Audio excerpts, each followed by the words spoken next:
pretty difficult to sell your property if you don't get an offer and accept that offer. So let's talk through everything that's involved in receiving, reviewing offers, and then drafting counteroffers that we send to buyers.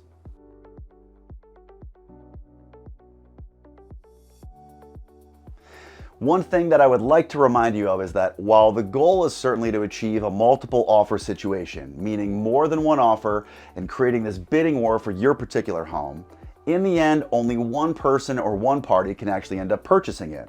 So really, while the multiple offers are fantastic, all we really need is one qualified, capable party that has the ability to close successfully and, more importantly, has the desire to do so.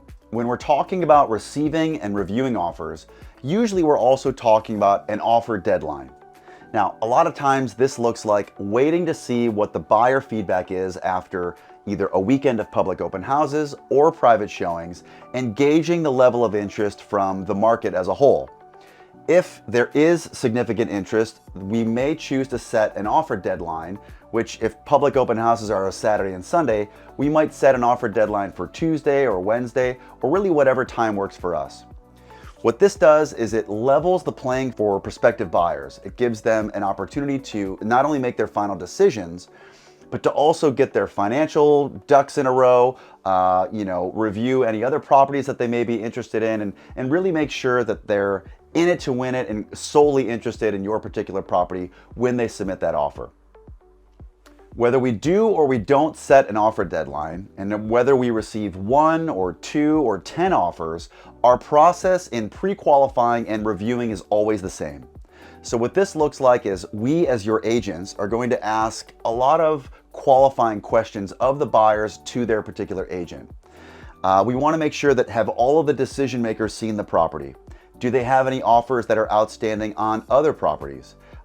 If they're paying cash, we want to see what's called a proof of funds statement that verifies they have the money in an account and the ability to buy it. If they're getting a loan or a mortgage, we want to not only see that same proof of funds for the down payment, but we also want to see their pre-approval letter to know that they actually do have the ability to buy this property. One thing that we may also ask in the counteroffer phase is to have their mortgage lender communicate with our preferred mortgage lender just to verify that all of the information is correct and that these buyers are representing the truth and factual information. So the goal is that when we sit down or meet via Zoom or whatever the case may be, and we present you the offer or offers that we've received, you have a really clear or total picture of what the sort of pros and cons of each particular buyer might be.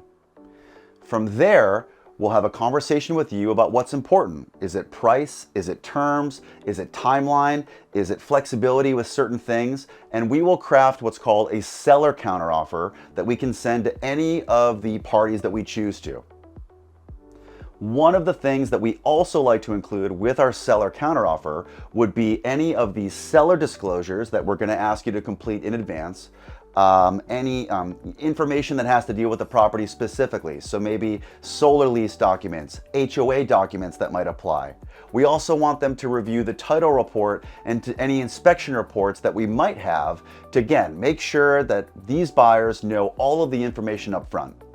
While we can't control any particular buyers and make them perform or close 1,000%, what we can do is make sure that we, collectively as a team, whatever offer we do choose to accept has the highest likelihood of closing successfully. And so this is just sort of going off of having sold hundreds and hundreds of homes, our gut, our intuition, verifying the information, and really piecing everything together to see which party feels right to you so you're empowered to make the best decision for yourself.